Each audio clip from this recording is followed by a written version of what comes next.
मोमिन सभई खुशियूं मल्हायो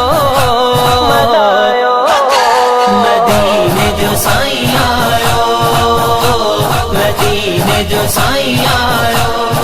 दादू में मरकजी जमायत अहले सुन्नत जमायत इस्लाह अल मुस्लिमीन अंजमन सरफरोशान इस्लाम ऐं ॿियनि मज़हबी जमायतनि पारां ॿिन्ही जहाननि जे सरदार हुज़ूर सल्लल्लाहु अलैहि वसल्लम जी वलादत बा शहादत जे सिलसिले में जलसा जुलूस रैलियूं मिलाद जूं महफ़िलूं ऐं नात ख़वानी जूं महफ़िलूं जोश ऐं जज़्बे सां मुनक़द कयूं वयूं। जॾहिं त मरकजी जमायत अहले सुन्नत जमायत पारां ठठियार मस्जिद बुटमाला खां जुलूस बरामद कयो वियो।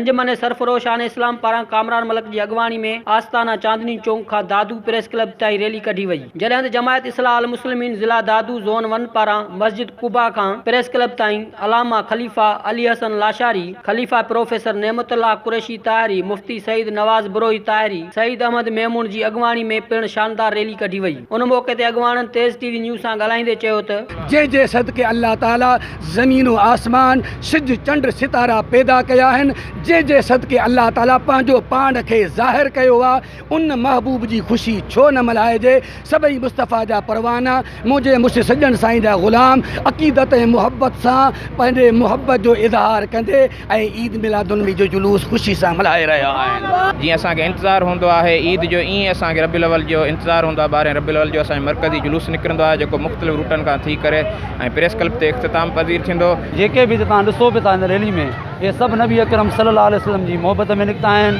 कि सियासी नज़रिए सां या कंहिं बि कंहिं एजेंडा सां न निकिता आहिनि। असीं हर वक़्तु पाकिस्तान में ऐं पूरी दुनिया में आलम इंसानियत खे रूहानियत जो पैगाम ॾेई रहिया आहियूं छो त रूहानियत जे ज़रिए ई फ़िरका वारियत ऐं नफ़रतुनि जो ख़ात्मो थी सघे थो। ज़रूरत उन ॻाल्हि जी आहे त ॿिन्ही जहाननि जे सरदार महिरबान नबी हज़रत मोहम्मद मुस्तफ़ा सल्लल्लाहु अलैहि वसल्लम जी ॾसल राह ते अमल करे दुनिया ऐं आख़िरत में कामयाबी हासिल करे सघिजे थी। कैमरामैन हुबदार अली बबर सां गॾु असलम लगारी तेज़ टीवी न्यूज़ दादू। मोमिन सभई खुशियूं मल्हायो